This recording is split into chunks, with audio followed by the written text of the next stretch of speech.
President Trump's direction, the United States Treasury has begun Operation Economic Outcast, an unprecedented campaign against the Islamic Republic of Iran and its enablers. In the Second World War, D-Day marked the historic beginning of a campaign with our allies to target and drive the enemy from its positions, including those in third countries. Today, in that same spirit, we are launching an economic onslaught against Iran's financial connections around the globe. Our objective is to sever every economic lifeline that sustains this tyrannical regime until Tehran stands alone.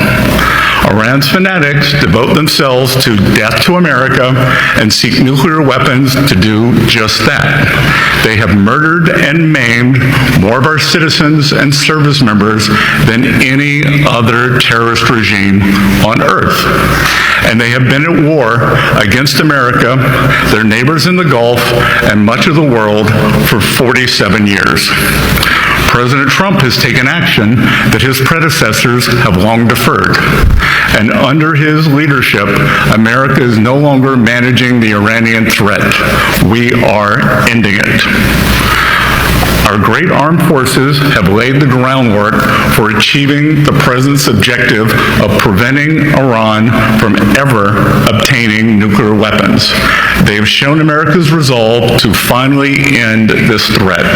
And the strength of America's economy under President Trump allows us to wage this sustained financial operation alongside the might of our military.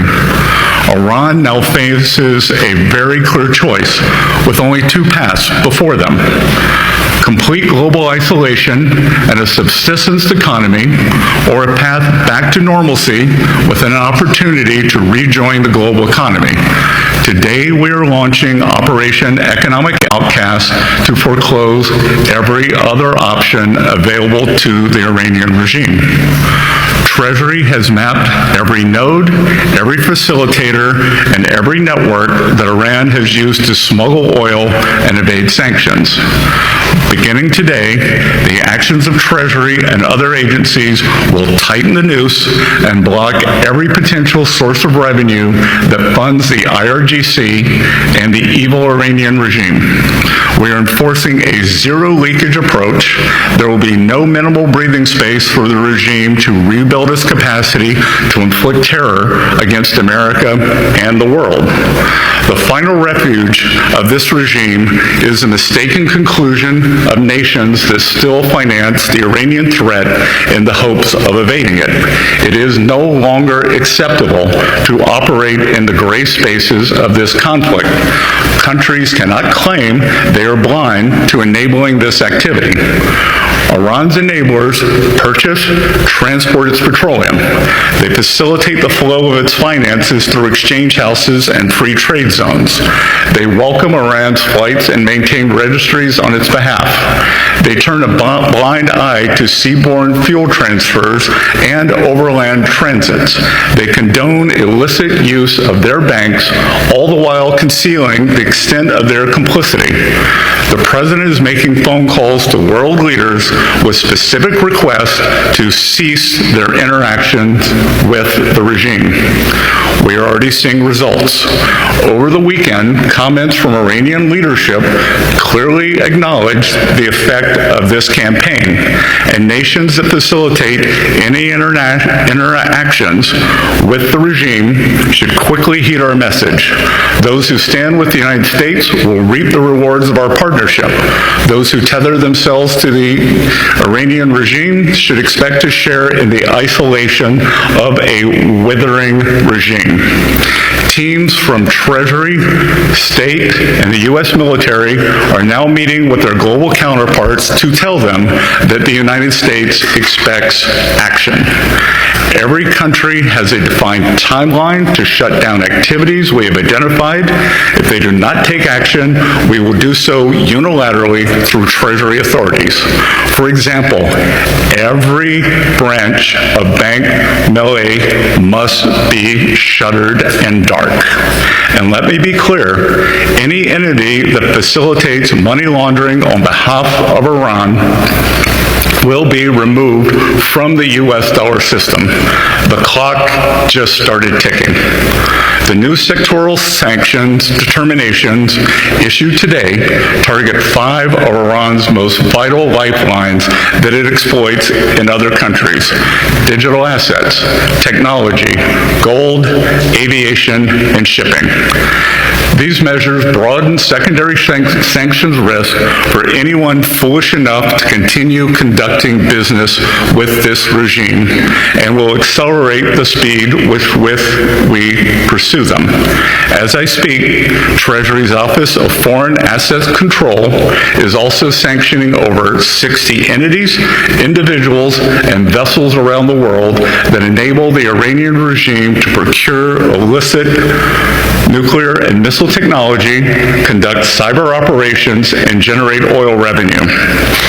This is a sustained campaign to collapse every last option for Iran. Let there be no ambiguity as to the position of the United States.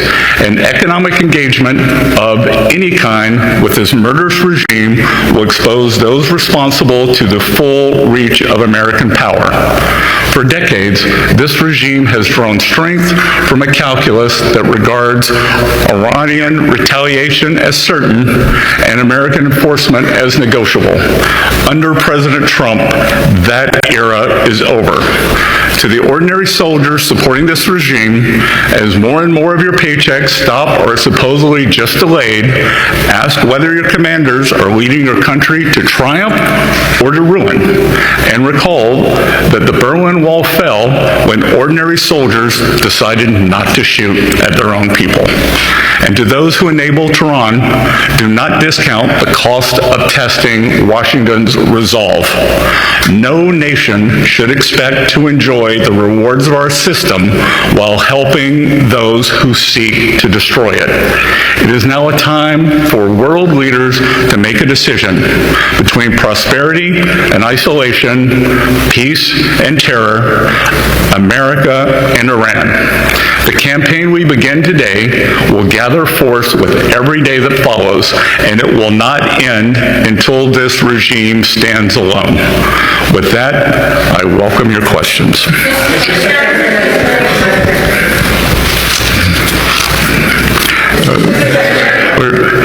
David from Reuters. Hi, thanks, Secretary. One of the most powerful tools you have at your disposal is the ability to impose secondary sanctions on banks and financial institutions that facilitate transactions for Iran. Chinese banks have often been talked about being targeted, but we don't see any of those institutions targeted here. Is that something that is coming in this campaign, or is the very delicate trade truce with China something that could prohibit you from going that far and taking that very big step? We want to make clear here today that no one is above the reach of U.S. sanctions. That if they facilitate transactions and are part of the ecosystem that turns Iranian oil into money, into repression, they will be targeted. We find that the best way to engage with countries is through quiet diplomacy, and we are level setting with every country to tell them our expectations. We know who they are, they know who they are, so when the hammer of U.S. Treasury actions falls upon them, they will have no one to blame but themselves. So, Richard from CBS. Thank you, sir. Thank you. You said the president is calling world leaders with specific asks and that there's a defined timeline. Who is he calling and what are the asks? We're not going to name names. That we've already seen some results, and that I am confident the president, as you all know, is quite persuasive, and we are following his calls up with calls from visits and calls from the State Department and from the U.S. Treasury, expecting them are telling the leaders, the countries, and the entities exactly what we expect and the timelines. And I would expect that very quickly, if they do not respond, then you will see the ramifications of their actions. Can you say how far the timelines are? Again, I'm not going to set timelines, but we do not have infinite patience here. Jennifer?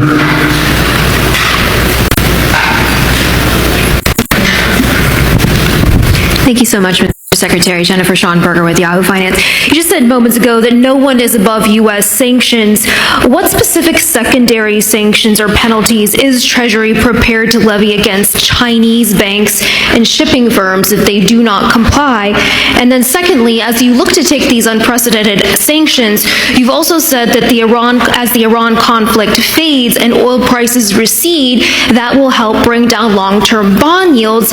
In the meantime, you have mentioned your toolkit, and I'm curious if you are looking at reducing auction sizes for longer-term dated Treasury debt going forward, and what other actions you may consider from that toolkit. Yeah, well, why don't we work backwards? We issued the quarterly refunding announcement 2.5 weeks ago. We are going to continue with our regular program of auctions, so you will be hearing from us again at the beginning of next quarter. In terms of, as I said, every country, every entity should know that they should be prepared to face U.S. sanctions. And no one is above this. We are going to hold everyone accountable, and this is economic asphyxiation of this regime. And Jennifer, as I said, no one should test our resolve. So, Josh from New York Post.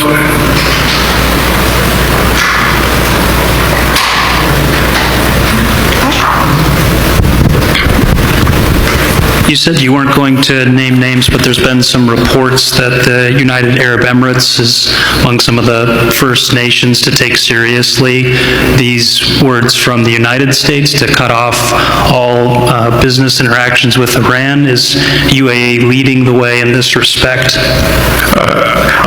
I would think that the actions that they took last week were not coincident, but likely causal. And I would expect that we would see a broad array of countries taking similar actions as we continue our engagement. The UAE have been very good partners and have taken the brunt of the Iranian attacks in the Gulf. And what have these countries gotten over the years from appeasing Iran? They were subject to violent attacks.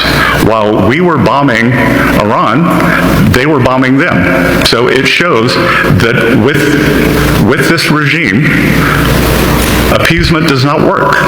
And on the other side, with this regime, trying to buy appeasement will no longer work in the eyes of the United States of America. And I want to emphasize that we are spreading out across the world as we speak, that you will see a wave of sanctions when you leave this meeting today, and you should expect that cadence to continue.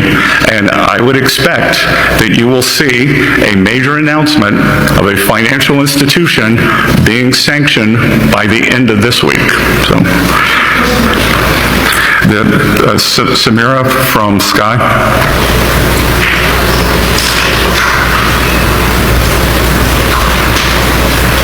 Mr. Secretary? Yep. No. No. Are you? No. I'm looking for Samira from Sky. Al Jazeera, and what did you do again? No. Hi. Does the United States and President Trump still want Canada to become a state? He did say that they're getting all the benefits of being a state without being one. I think he would like Canada to come to the table and negotiate in good faith. They were offered quite a good deal last week. They chose to reject it. Unfortunately, Prime Minister Carney rose to power on an anti-American, anti-Trump platform. I believe he was more than 20 points behind, and he seems to have gone back to his old playbook. And I think one has to ask oneself, is he trying to benefit himself, the Liberal Party, or the Canadian people? Because they were offered a very good job. So,